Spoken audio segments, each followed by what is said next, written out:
মাননীয় প্রধানমন্ত্রী জনাব তারেক রহমানের সরকার কত বছর ক্ষমতায়, কত যুগ ক্ষমতায়, মাত্র 5 মাস। এটা বুঝতে হবে আপনাকে। আপনি 4 বছরের মাথায় যদি বলতেন 4টি বছর চলে গেল, আমরা কিন্তু এই গণ অভ্যুত্থানের কিছুই পাই নাই, কিন্তু 5 মাসে তুলনামূলকভাবে ইঞ্চি ইঞ্চি করে আমরা কিন্তু অনেকটা দেবার চেষ্টা করেছি।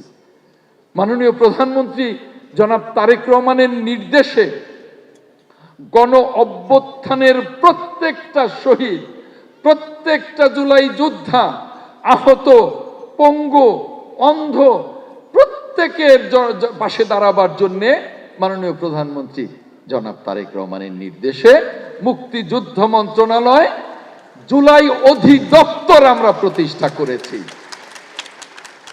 এবং এখন পর্যন্ত জুলাই শহীদদের সঞ্চয়পত্র দিয়েছি 231 কোটি টাকার।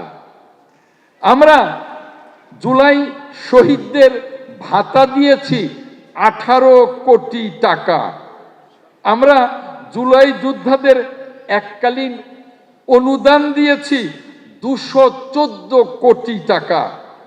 আমরা জুলাই যোদ্ধাদের অন্যান্য ভাতা দিয়েছি 169 কোটি টাকা এবং বিদেশে চিকিৎসা বাবদ আমরা দিয়েছি 362 কোটি টাকা। মোট 1006 কোটি টাকা, 1000 কোটি এবং 6 কোটি টাকা জুলাই যোদ্ধাদের জন্য, তাদের চিকিৎসা এবং বিভিন্ন ভাতার জন্য আমরা এই 5 মাসে ব্যয় করতে পেরেছি। মাত্র 5 মাসে। আমাকে অনেকে এখানেও বলেছেন, আমাকে বাইরেও বলেন, অনেক জুলাই যোদ্ধা আছে যারা এখনো গেজেটভুক্ত হননি, বন্ধ করে দেয়া হয়েছে। কারা বন্ধ করেছে? আমরা বন্ধ করি নাই। জনাব তারেক রহমানের সরকার বন্ধ করে নাই। আমি এই মন্ত্রণালয়ের দায়িত্ব নিয়ে প্রথম সভায় বলেছি অনেক জুলাই যোদ্ধা গেজেটভুক্ত হয়নি, ওপেন করে দিলাম জুলাই যোদ্ধারা গেজেটভুক্ত হবেন। কেন বন্ধ হয়েছিল, কোন উদ্দেশ্যে জানি না, আমি আপনাদের বলছি।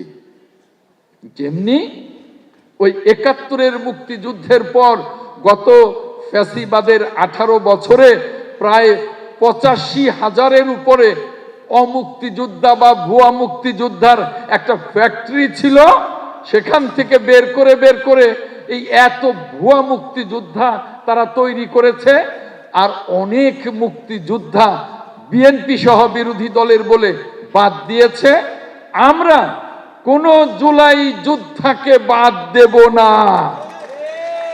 আর ওই ভুয়া মুক্তিযোদ্ধার মতো জুলাই যোদ্ধা না, তাদেরকে গেজেটভুক্ত করব না। কথা দিচ্ছি আপনাদের সাথে, কথা দিচ্ছি। পরিষ্কার বলতে চাই, মুক্তিযুদ্ধ মন্ত্রণালয় এই জুলাই গণ অভ্যুত্থানের চেতনা বাস্তবায়নের জন্য প্রত্যেকটি জুলাই যোদ্ধা শহীদ পরিবারের প্রত্যেকের জন্য আমরা নিবেদিত প্রাণ হয়ে কাজ করব। কথা দিয়ে যাচ্ছি আজকে আপনাদের কাছে।